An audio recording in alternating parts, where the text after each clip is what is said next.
Mr. Speaker, sir. Thank you so much, Mr. Speaker, sir, and the honorable senators. First of all, I appreciate this setting. And as the lead counsel of the Assembly has indicated, we are here to celebrate the Katiba Day, a very important promulgation by our president. As I stand before you, Mr. Speaker, I wish just to indicate some few observations. Number one is that a PO already addition has been made on the same. And as to reflect on the National Day, the bigger question that will be advancing in this discourse as we move forward as to whether there were proper impeachment or not at the county assembly. I say this with a lot of conviction as the governor of the great county of Kericho. That's number one.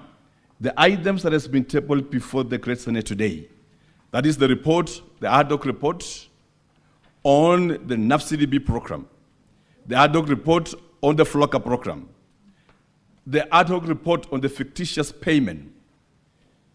The role of a governor is to instill discipline where necessary.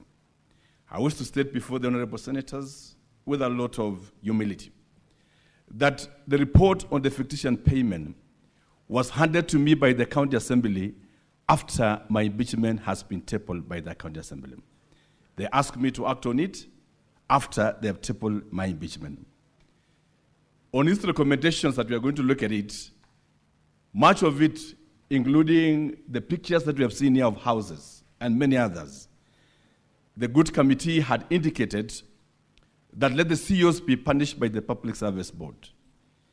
But the impeachment has already been tabled before I even got the report. Mr. Speaker, the conversation on the FLOCA programs and other ad hoc reports were tabled right after my impeachment, and the reports were equally given to me after my impeachment motion. The big question I'll ask the Senate, Mr. Speaker, naturally, how then would the governor acted on the state officers when an impeachment motion has been tabled first, then now the reports are given to him? I say this to demonstrate the malice in the County Assembly of Kericho.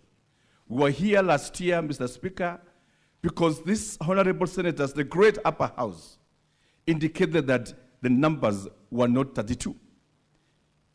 The assembly led by the speaker in his own wisdom decided to manufacture the 3, just add one number so that they can be heard in this assembly. And I say, fair well enough, we will be here to listen to these charges and be able to demonstrate any of our wrongdoing. Number 3, Mr. Speaker, sir, on the question of Londiani, which is an emotional wiping statement and wiping emotions, this was the same impeachment that was brought in this house last year. The governor has no role whatsoever in creating committees that run funerals. We will be demonstrating, Mr. Speaker, that this committee was run by the county secretary and the county commissioner, which since then, the county secretary is no longer in office. The officers that were mentioned, most of them are no longer in office.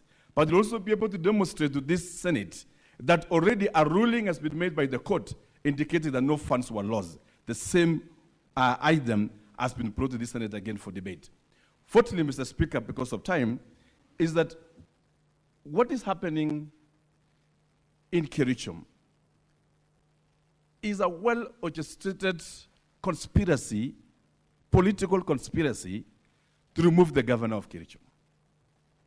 One is for political interest and political expedition. Because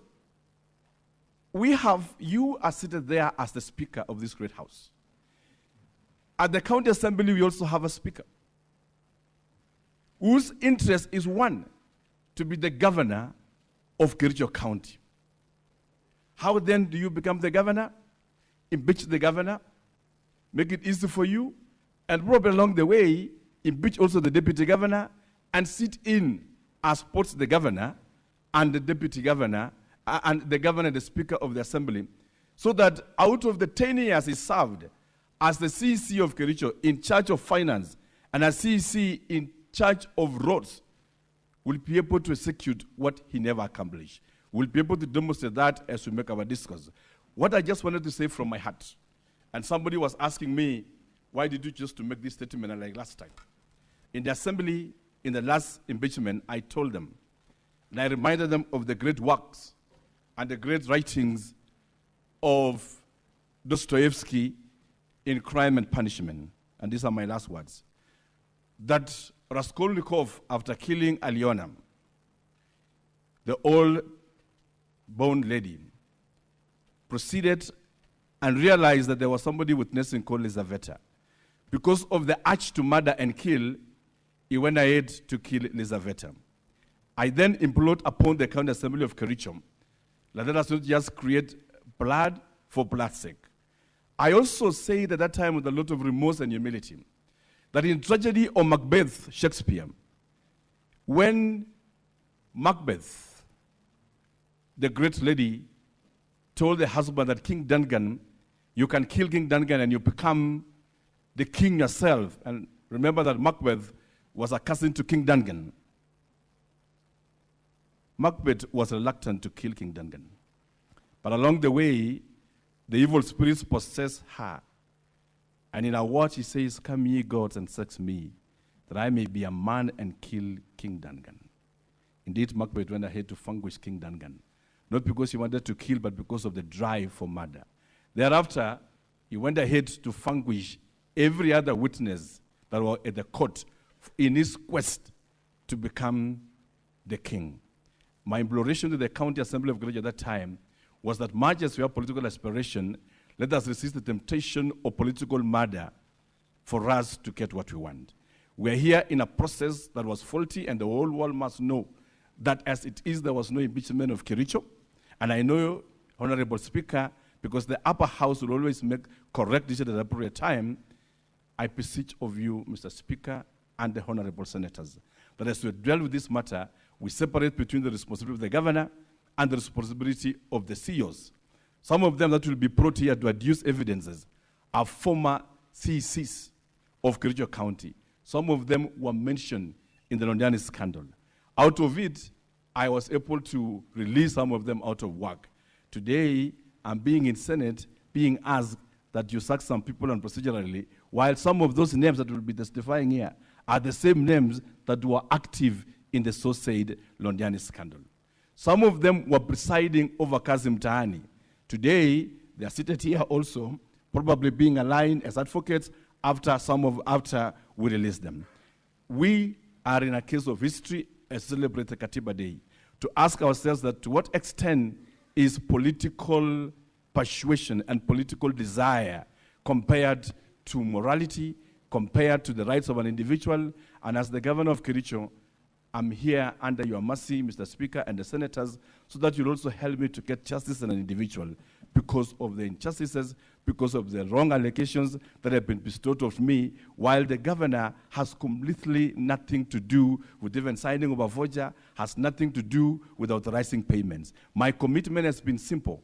The officers that are found culpable of wrongdoings, the law will then follow its case. Out of this, Mr. Speaker, I call then for your consideration deeply, and the Honorable Church has said here on the matters that will be laid on us, so that the people of Kericho County get justice, while at the same time also the governor of Kericho get justice that he so deserves.